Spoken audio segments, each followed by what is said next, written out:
Hello and welcome to All Indians Matter. I am Ashraf Engineer.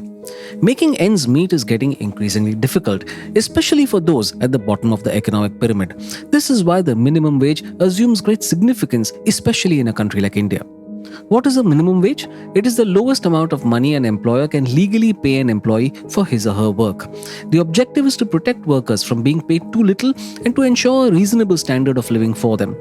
Minimum wages are often used by governments as a strategy to reduce inequality and poverty. In recent times, the debate over the minimum wage has gained momentum, with the Congress highlighting the decline in real wages and demanding that the minimum wage be fixed at Rs 400 per day. Real wages refer to the income of a person expressed in terms of purchasing power as opposed to the actual amount received. It considers inflation as part of the mix. So if because of inflation this year you can buy less with 100 rupees than you could last year, then there is a decline in real wages even if your salary has remained constant.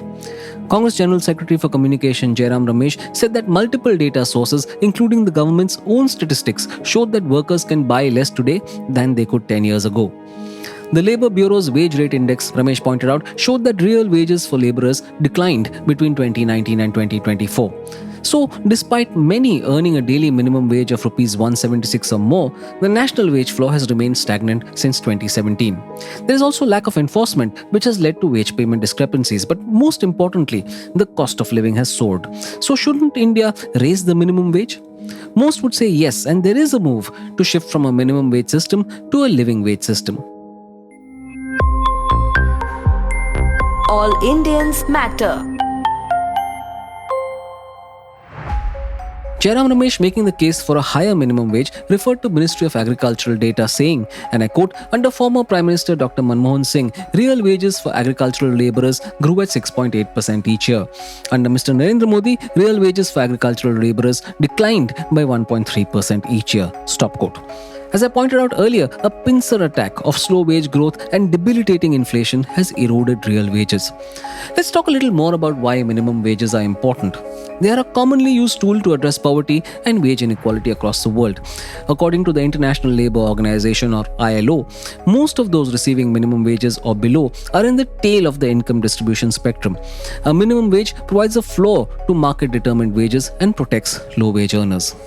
Among those that make up this group are those with no high school education, inexperienced cohorts, transitional workers, and women. Many of these people work in the unorganized sector and on temporary contracts. A legally enforced minimum wage protects them.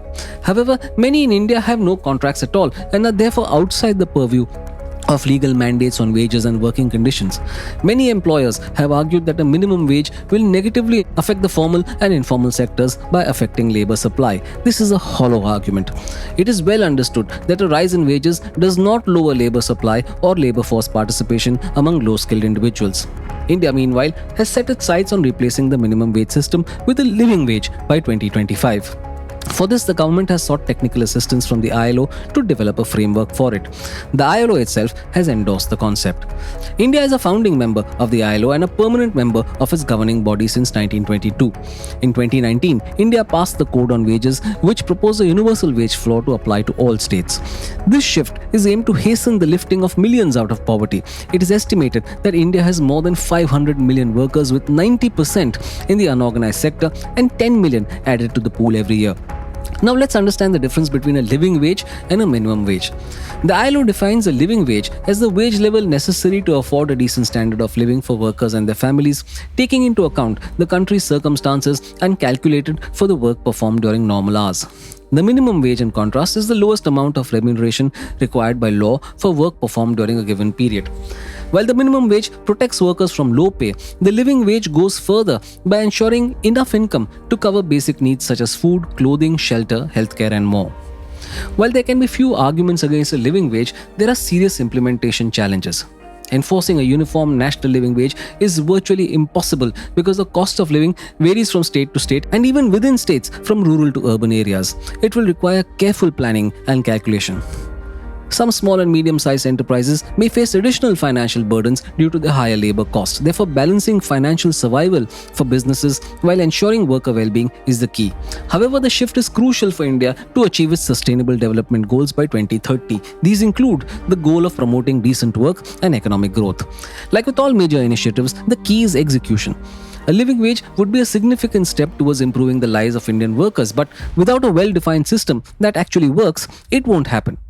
A living wage would cater to the aspirations of India's vast and fast-growing worker population.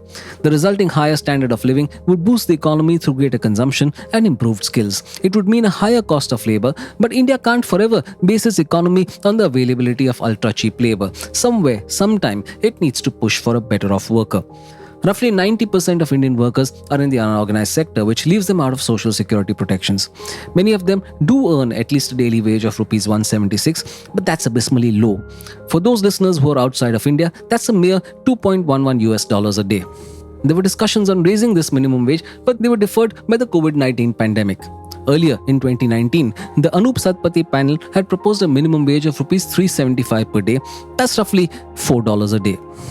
India's minimum wage and salary structure differ based on the following factors: state, area within the state based on development level, industry, occupation, and skill. Under the Code on Wages Act 2019, all workers are entitled to minimum wages fixed by their respective states.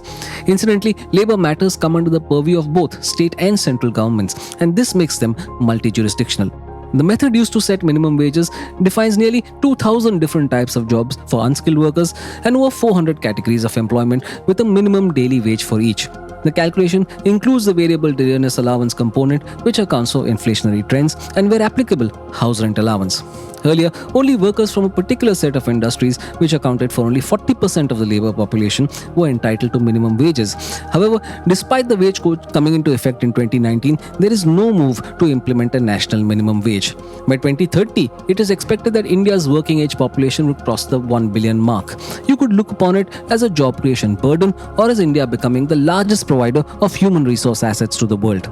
If the latter has to happen, India needs a commitment to a floor on what workers earn. A living wage assumes significance also because inequality has skyrocketed, with the top 1% having a 22.6% share of the national income. Inequality, according to at least one report, is worse than it was during the British Raj. Income inequality puts in bleak perspective the reality of the rich and the poor in India. India needs a better designed wage framework to tackle it.